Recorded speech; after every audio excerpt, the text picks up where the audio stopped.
En los confines del cúmulo de Andralis, donde tres galaxias colisionaban en una danza eterna de fuego cósmico y las estrellas nacían y morían en cuestión de milenios, existía un planeta que los cartógrafos del Consorcio Galáctico habían marcado con el símbolo de la serpiente enrollada, Talax 9, un mundo donde las leyes universales del espacio civilizado no aplicaban, donde los señores de la guerra comerciaban con carne consciente y los mercados de esclavos florecían bajo tres soles púrpuras que nunca se ponían completamente, creando un crepúsculo perpetuo que bañaba las ciudades de cúpula en tonos de sangre antigua.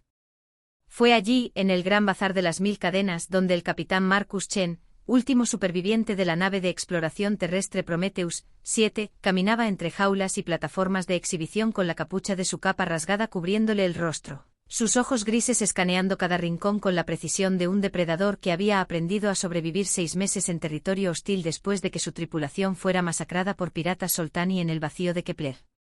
Marcus no debería estar allí, los humanos eran una rareza en esta región del espacio, una especie recién llegada que apenas había extendido sus tentáculos más allá de su propia galaxia, considerados primitivos y débiles por las razas antiguas que dominaban estos sectores, pero él había llegado más lejos que ningún otro terrestre, impulsado no por la gloria sino por la desesperación de encontrar un camino de regreso a casa, y en el proceso se había convertido en algo que la Academia de la Tierra nunca habría reconocido: un fantasma, un mercenario, un asesino cuando era necesario.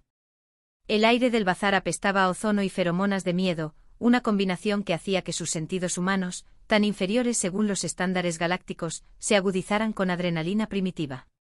Pasó junto a jaulas conteniendo criaturas de pesadilla y belleza, guerreros cataxi de 4 brazos encadenados con grilletes de energía, niños vesper cuya piel translúcida revelaba galaxias interiores de bioluminiscencia, ancianos sabios de razas cuyas civilizaciones habían existido cuando la Tierra aún era roca fundida. Pero fue en la plataforma central, bajo un campo de estasis que brillaba como aceite sobre agua, donde Marcus se detuvo en seco su corazón humano, ese órgano muscular tan ridículamente simple comparado con los sistemas cardiovasculares cuánticos de las especies avanzadas, martilleando contra sus costillas con una fuerza que le robó el aliento. Allí, suspendida dentro del campo, estaba ella, una hembra de una especie que Marcus no reconocía, su piel del color del ópalo bajo la luz de las estrellas, cambiando entre tonos de azul profundo y plateado iridiscente. Su cuerpo humanoide pero claramente alienígena, más alta que él por al menos 30 centímetros, con proporciones que sugerían tanto fragilidad como fuerza oculta. Su rostro era una sinfonía de geometría extraña, ojos grandes y rasgados del color del ámbar líquido, sin párpados visibles, que miraban hacia adelante con una expresión que Marcus, en su arrogancia humana, interpretó como desesperación mezclada con una dignidad feroz que se negaba a romperse.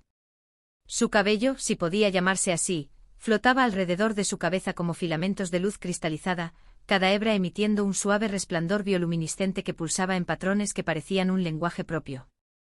Pero lo que realmente capturó la atención de Marcus, lo que hizo que su mano instintivamente se moviera hacia el arma de plasma oculta bajo su capa, fueron las cadenas. No eran metálicas sino hechas de luz violeta solidificada. Tecnología Belcari según reconoció por sus días estudiando en los archivos de naves abandonadas, cadenas que no solo restringían el cuerpo sino que suprimían la voluntad, conectándose directamente al sistema nervioso para inducir obediencia absoluta. Alrededor de su cuello, muñecas, tobillos y observó con creciente horror, penetrando en su espalda donde brillaban nodos de control que probablemente estaban insertados en su columna vertebral. Un holograma flotaba junto a la plataforma, letras en comercio galáctico estándar que Marcus había aprendido a leer con fluidez durante su exilio, KYRS de la Casa Luminal, casta tejedora de luz, última de su linaje. Preparada para ceremonias de enlace. Dote incluida, conocimientos ancestrales de manipulación estelar, códigos de acceso a 3 estaciones espaciales abandonadas de su especie, y garantía de sumisión total. Precio inicial, 50,000 créditos galácticos o equivalente en mineral procesado de núcleo estelar. Marcus sintió algo removerse en su pecho, algo peligroso y estúpidamente humano que sus instructores en la academia le habían advertido que suprimiera: empatía irracional, la tendencia de su especie de proyectar sus propios valores morales en situaciones que no comprendían completamente. Sabía que debía alejarse, que tenía apenas suficientes créditos para comprar pasaje en una nave mercante que eventualmente lo llevaría de regreso a espacio conocido, que involucrarse en los asuntos locales era una sentencia de muerte para un humano solitario en un planeta donde su vida valía menos que el polvo bajo las botas de los comerciantes. Pero entonces ella lo vio. A pesar del campo de estasis, a pesar de las cadenas que supuestamente suprimían su consciencia a un nivel catatónico, sus ojos de ámbar se fijaron directamente en los suyos. Y Marcus vio algo que reconoció porque lo había sentido cada día desde que quedó varado en este infierno, la rabia silenciosa de un ser consciente reducido a mercancía, la determinación de una guerrera que se negaba a aceptar su destino incluso cuando cada sistema lógico le decía que ya había perdido. En ese momento una conexión se formó no telepática, los humanos carecían de esas capacidades, sino algo más primitivo y quizás más poderoso. El reconocimiento mutuo entre dos sobrevivientes atrapados en un universo más grande y cruel de lo que sus respectivas civilizaciones les habían preparado para enfrentar. Marcus maldijo en 3 idiomas, inglés, mandarín y comercio galáctico, mientras su mano ya estaba moviéndose hacia el comunicador en su muñeca, accediendo a la cuenta bancaria clandestina que había construido mediante trabajos que prefería no recordar. 47,300 créditos. No suficiente. La subasta comenzaría en menos de 1 hora según el cronómetro holográfico, y los compradores ya se estaban congregando. Un señor de la guerra THUL Cani cuya reputación por crueldad hacia sus esclavas de placer era legendaria incluso en estos sectores sin ley, un coleccionista Vesnari que adquiría seres raros para desmembrarlos y estudiar su biología, y, más peligroso, un emisario de la casa Sethari, una de las dinastías comerciales que controlaban media galaxia y cuya presencia aquí sugería que esta KYRS era más valiosa de lo que el anuncio indicaba. Marcus se alejó de la plataforma antes de que su observación prolongada atrajera atención no deseada. Su mente, ese órgano computacional orgánico que las especies avanzadas consideraban pintoresco y limitado, trabajando a través de opciones con la velocidad que solo la adrenalina y la desesperación podían proporcionar. Opción 1. Participar en la subasta legítimamente. Imposible con sus fondos actuales.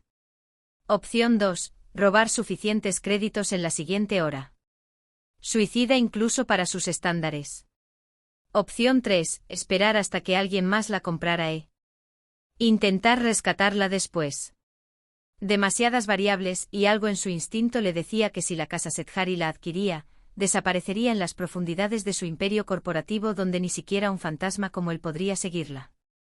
Lo cual dejaba la opción 4, el plan más estúpido, más humano y más probablemente fatal que podía concebir. 2 horas después, mientras los 3 soles alcanzaban su punto de convergencia y el cielo sobre Talax 9 se teñía del color de magma enfriándose, el gran bazar de las 1000 cadenas erupcionó en caos cuando una serie de explosiones detonaron simultáneamente en los generadores de energía que alimentaban los campos de estasis de la sección norte, liberando instantáneamente a 200 criaturas esclavizadas, muchas de ellas guerreros capturados que no perdieron tiempo en vengarse de sus captores. Marcus se movía a través del pandemonio resultante con la eficiencia de alguien que había planeado cada paso, su traje de infiltración, robado de un asesino crees que ya no lo necesitaba, enmascarando su firma térmica mientras navegaba contra la marea de cuerpos en pánico. Los guardias del bazar estaban abrumados, sus armas de supresión diseñadas para objetivos individuales inútiles contra una estampida de especies diversas, algunas inmunes a la energía cinética, otras a la radiación neural. En la confusión, nadie notó al humano encapuchado que alcanzó la plataforma central donde KYRS permanecía aún suspendida, su campo de estasis funcionando con una batería de respaldo independiente porque, por supuesto, los artículos más valiosos tendrían protecciones adicionales. Marcus sacó el dispositivo que había ensamblado de componentes comprados en 3 tiendas diferentes para evitar sospechas, un disruptor de campo de frecuencia modulada que, en teoría, podía interferir con la matriz de estasis sin freír el cerebro del ocupante. En teoría.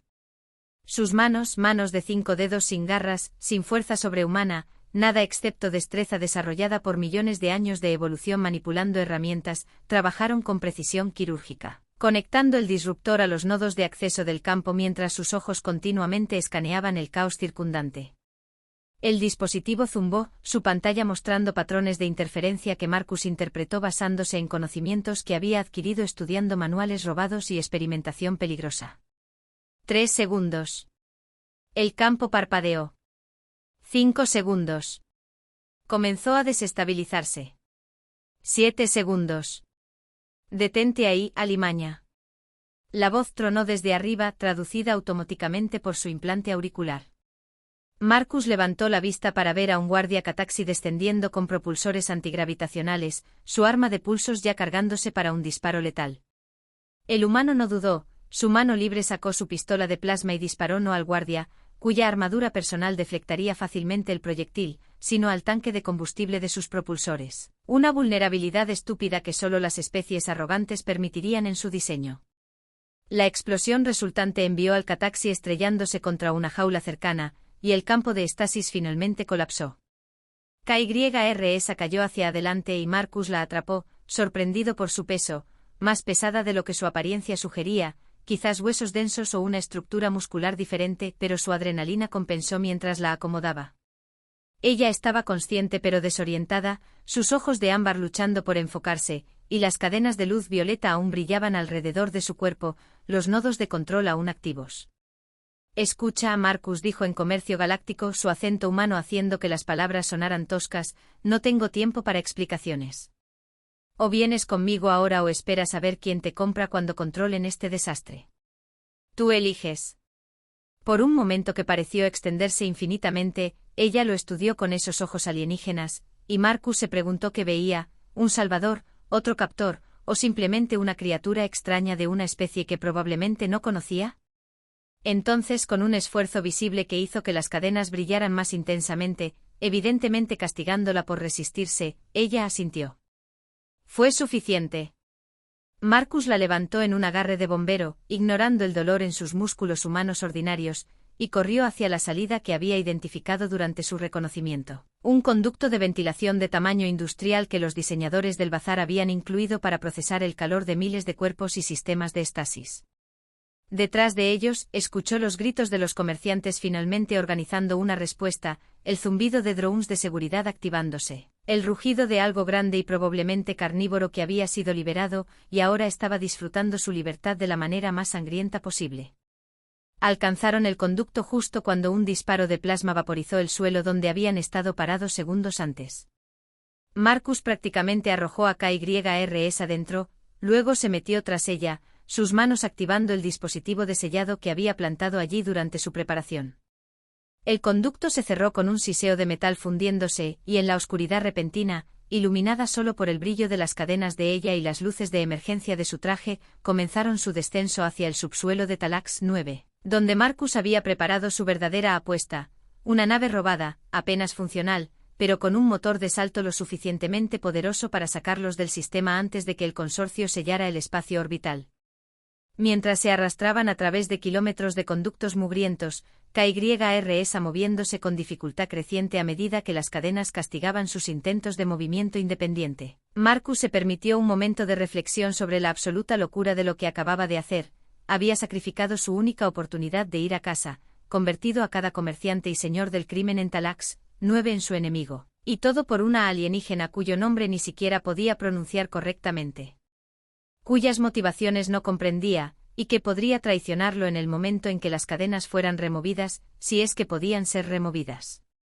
Pero mientras la escuchaba luchar contra el dolor en silencio, negándose a quejarse incluso cuando las cadenas obviamente la estaban torturando por su desobediencia, Marcus supo que había tomado la única decisión que podía vivir consigo mismo.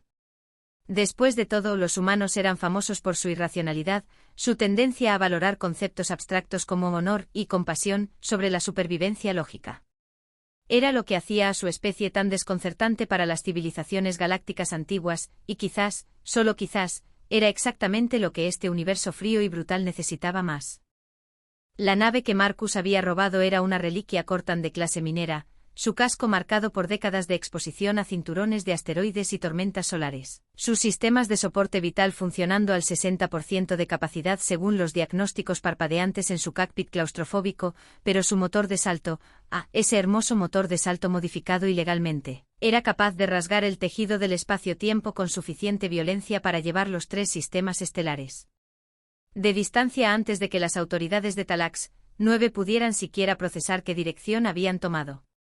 Marcus pilotaba con la familiaridad frenética de alguien que había aprendido a volar robando naves en lugar de en simuladores estériles, sus manos bailando sobre controles que no habían sido diseñados para dedos humanos mientras la ciudad cúpula se encogía debajo de ellos y el espacio orbital se abría como una herida negra tachonada de estrellas antiguas. Detrás de él, en el compartimento de carga que había convertido en un espacio habitable improvisado, KYRS yacía en el suelo de metal, su respiración irregular, si es que era respiración, Marcus aún no estaba seguro de su biología exacta. Mientras las cadenas de luz violeta continuaban su tortura silenciosa, pulsando con intensidad creciente cada vez que ella intentaba moverse, un recordatorio cruel de que escapar de la plataforma de subastas no significaba liberación verdadera. Aguanta, murmuró Marcus en inglés, un hábito de consuelo que sabía que ella no comprendía, mientras sus ojos escaneaban el espacio circundante en busca de señales de persecución. 3 minutos hasta que pudieran hacer el salto. Una eternidad cuando cada segundo contaba. El comunicador crepitó con advertencias en 6 idiomas diferentes, demandas de que se detuviera, amenazas de destrucción inmediata. Pero Marcus las ignoró con la práctica de alguien que había estado huyendo desde que su vida se convirtió en esta pesadilla de supervivencia. 2 minutos. Una alerta brilló en su pantalla táctica. 4 cazas de interceptación CRES lanzándose desde una estación de defensa orbital que había calculado mal en su planificación. Maldito sea su error humano. Su cerebro orgánico limitado que no podía procesar todas las variables como la IA que otras especies usaban casualmente. Esto va a ponerse feo, dijo esta vez en comercio galáctico, lo suficientemente alto para que KYRS lo escuchara, mientras sus manos ya estaban reconfigurando energía desde soporte vital hacia los escudos. Escudos que probablemente colapsarían después del tercer impacto directo pero que podrían, si la suerte que los humanos adoraban como concepto matemáticamente absurdo estaba de su lado, comprarles los segundos necesarios.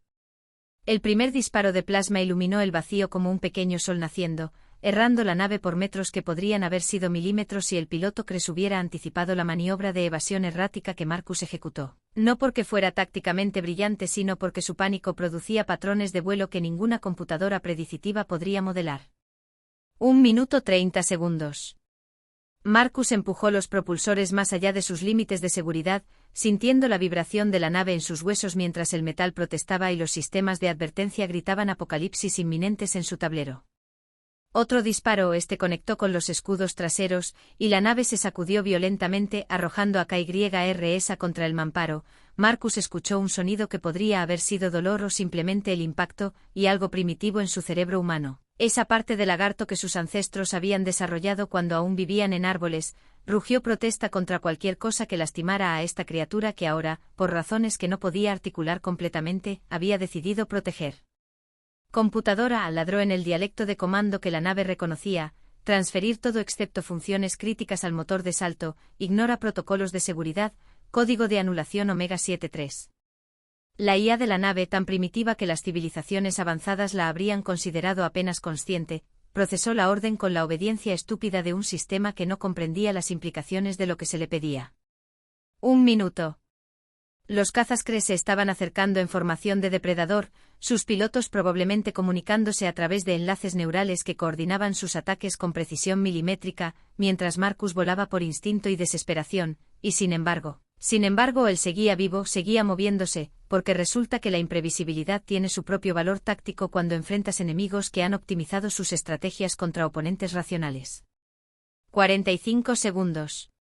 Un tercer impacto, desgarró a través de los escudos colapsados y arrancó uno de los estabilizadores laterales de la nave, comenzaron a girar, la rotación aumentando mientras Marcus luchaba contra controles que de repente respondían como si estuvieran nadando en melaza. Su entrenamiento en la academia, esos días que parecían pertenecer a la vida de otra persona, emergió a través del pánico, compensar la rotación usando propulsores direccionales, ecuaciones de física básica que cualquier estudiante de primer año conocería. Excepto que hacer las matemáticas mientras 4 cazas intentaban matarte requería un tipo de concentración que transformaba el conocimiento teórico en instinto puro. 30 segundos. No ahora, Marcus gruñó a la nave, al universo, a cualquier deidad que pudiera estar observando este pequeño drama humano desarrollándose en el borde de una galaxia que apenas sabía que la Tierra existía, no cuando estamos tan cerca. Como en respuesta, aunque Marcus sabía que el universo no respondía a súplicas, que la física era indiferente al sufrimiento, el motor de salto alcanzó carga completa, su indicador brillando verde esmeralda, hermoso como el amanecer. 20 segundos hasta que pudiera activarlo de forma segura según los protocolos estándar, pero los protocolos estándar asumían que no estabas siendo perseguido por cazas que acababan de lanzar un patrón de misiles que tu computadora calculaba tenía una probabilidad del 93% de destruir tu nave en los próximos 8 segundos.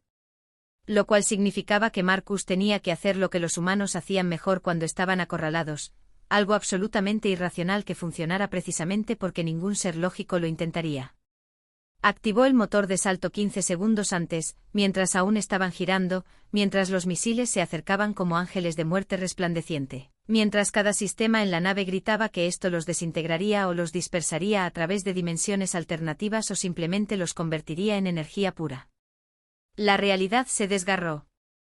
Marcus sintió su cuerpo, cada átomo, cada molécula, estirarse a través de distancias que su mente tridimensional no podía procesar, sintió el momento de desconexión absoluta donde dejó de estar seguro de si existía, y luego, con una violencia que lo arrojó contra sus arneses con fuerza suficiente para romper una costilla, sintió el crujido distinto de hueso cediendo, la realidad se solidificó nuevamente alrededor de ellos.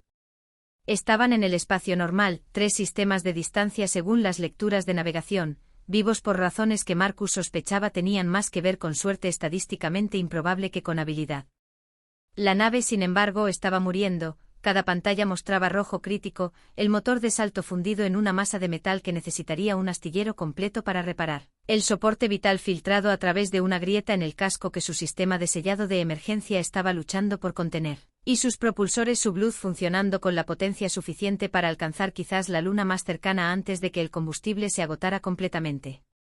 Mierda, Marcus resumió su situación en el idioma de sus ancestros, escupiendo sangre, había mordido su lengua durante la transición, mientras verificaba sus sensores para determinar exactamente dónde los había depositado el universo en su sabiduría infinita. La pantalla mostró un sistema estelar que reconoció de los mapas que había memorizado, el Nexo Calit, un sistema binario con 7 planetas, 3 de ellos marginalmente habitables y, su corazón saltó con algo que podría haber sido esperanza si no hubiera aprendido a desconfiar de esa emoción, una estación espacial abandonada en órbita alrededor del 4º planeta, marcada en los registros como una instalación de investigación de la casta tejedora de luz que había sido evacuada hace 2 décadas. Cuando su civilización colapsó en las guerras de fragmentación. La casta tejedora de luz. Las mismas palabras que habían estado en el anuncio de subasta de KYRS. Marcus dirigió la nave moribunda hacia la estación con los propulsores que le quedaban, cada metro recorrido una victoria contra la física que quería verlos derivar en el vacío hasta que el oxígeno se agotara, o el frío los reclamara. Tomó 47 minutos de vuelo en agonía, durante los cuales Marcus tuvo tiempo de pensar en todas las formas en que esto podía salir mal. La estación podría estar completamente muerta, sin energía ni atmósfera. Podría estar habitada por chatar. Eros o piratas que los matarían por las partes de la nave, y este pensamiento lo preocupaba de manera extraña, KYRS podría tener razones propias para temer o desear esta estación, razones que él no comprendía porque había actuado por impulso en lugar de reunir inteligencia adecuada. Cuando finalmente acoplaron, más un choque controlado que un atraque apropiado, Marcus se desabrochó de sus arneses con manos temblorosas y se arrastró al compartimento de carga donde KYRS había permanecido en silencio durante toda la prueba. La encontró consciente, sus ojos de ámbar rastreando su movimiento mientras él se acercaba, y las cadenas brillando con tal intensidad que podía sentir el calor desde 1 metro de distancia. Evidentemente su desobediencia prolongada había activado algún protocolo de castigo escalado. La estación, Marcus dijo arrodillándose junto a ella, su costilla rota protestando el movimiento, es de tu gente, los tejedores de luz, ¿cierto? Los códigos de acceso que mencionaba el anuncio, ¿puedes entrar? Por primera vez KYRS habló, su voz como cristales resonando en frecuencias que el implante auricular de Marcus luchaba por traducir. Sí, pero las cadenas, no puedo manipular sistemas mientras esté vinculada. Marcus estudió las cadenas de luz violeta, tecnología Belcari que estaba décadas más avanzada que cualquier cosa que la Tierra pudiera producir, diseñadas por una civilización que había dominado la manipulación de energía exótica cuando los humanos aún estaban descubriendo el fuego. Él no tenía las herramientas, el conocimiento o incluso la capacidad cognitiva para comprender completamente cómo funcionaban, y sin embargo la alternativa era quedarse en una nave muerta en un sistema vacío hasta que la muerte los reclamara. Entonces las quitaremos, dijo con la confianza falsa que había perfeccionado durante sus meses como fugitivo, como si fuera simple, como si no estuviera proponiendo realizar cirugía alienígena con equipo improvisado en una criatura cuya biología era un misterio completo para él. KYRS lo estudió con esos ojos sin párpados, y Marcus vio el cálculo detrás de ellos. Ella estaba evaluando si este humano extraño, esta especie primitiva, era capaz de lo que prometía o si simplemente la mataría en el intento. Finalmente ella asintió porque realmente, ¿qué alternativa tenían? Marcus pasó las siguientes 2 horas en lo que solo podía describirse como una combinación de ingeniería de campo de batalla y carnicería improvisada, usando escáneres médicos básicos para mapear cómo las cadenas se conectaban a su sistema nervioso, que resultó ser más complejo que el humano, con nodos neurales distribuidos a través de su cuerpo en lugar de centralizados en un cerebro singular, mientras KYRS permanecía inmóvil con una quietud que hablaba de control de dolor más allá de lo que Marcus podría lograr. Las cadenas de las extremidades fueron las más simples, interfaces externas que pudo interrumpir cortando su suministro de energía con un disruptor de campo modificado, observando cómo la luz violeta parpadeaba y moría, dejando marcas de quemadura en su piel opalescente que lo hicieron estremecerse de culpa. Pero los nodos de la columna vertebral, esos malditos nodos que penetraban directamente en su médula espinal equivalente, esos requerían precisión quirúrgica que sus manos humanas temblorosas apenas podían gestionar, especialmente con una costilla rota enviando lanzas de agonía a través de su torso cada vez que respiraba. Esto va a doler, Marcus advirtió antes de comenzar con el primero, su herramienta improvisada, un cortador láser médico calibrado a la potencia más baja, temblando ligeramente mientras la posicionaba contra el nodo brillante incrustado entre lo que parecían ser sus omóplatos. Ya duele, KYRS respondió, y había algo casi como humor en su voz traducida, un reconocimiento de lo absurdo de su situación que hizo que Marcus apreciara que el concepto de risa amarga aparentemente trascendía las barreras de especie. Él cortó y ella se arqueó y su grito fue algo que Marcus sabía que lo perseguiría en cualquier sueño que lograra tener si sobrevivían a esto, un sonido de frecuencia armónica que resonó en sus huesos y dientes. Pero el nodo se desconectó cayendo al suelo de metal con un tintineo que pareció obscenamente delicado para algo que había causado tanto sufrimiento. 3 nodos más. Para cuando Marcus extrajo el último, ambos estaban temblando, él de esfuerzo y dolor de su propia lesión, ella de trauma neurológico que su cuerpo alienígena estaba procesando de maneras que él solo podía adivinar, pero las cadenas estaban muertas, disipadas en fotones que se desvanecieron como fantasmas al amanecer. KYRS se levantó lentamente desplegándose a su altura completa, y Marcus fue golpeado nuevamente por cuán fundamentalmente otra ella era. Su piel ahora brillaba con bioluminiscencia que las cadenas habían estado suprimiendo, patrones de luz corriendo a través de sus extremidades como circuitos vivientes, y cuando se movió fue con una gracia que hizo que el movimiento humano pareciera torpe en comparación. Ella lo miró abajo ahora, porque incluso arrodillado como estaba Marcus era claramente más bajo, y dijo algo en un idioma que su traductor no reconoció, palabras que sonaban como música estelar. Luego, cambiando al comercio galáctico, has arriesgado todo por alguien que no conoces, de una especie que nunca habías encontrado, en una parte del espacio donde tu vida no tiene valor. ¿Por qué? Marcus consideró la pregunta, esta interrogante que había estado evitando examinar demasiado de cerca porque sabía que la respuesta revelaría algo fundamental sobre sí mismo que prefería no confrontar. Porque dijo finalmente donde vengo, tenemos esta idea estúpida de que los seres conscientes no deberían ser propiedad, que la libertad es un derecho inherente en lugar de un privilegio concedido. Es probablemente primitivo según los estándares galácticos, probablemente ingenuo, pero es lo que somos.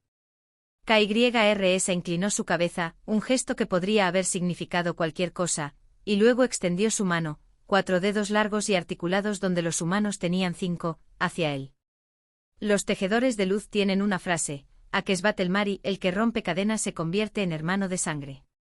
Tú has roto las mías, Marcus Chen de la Tierra.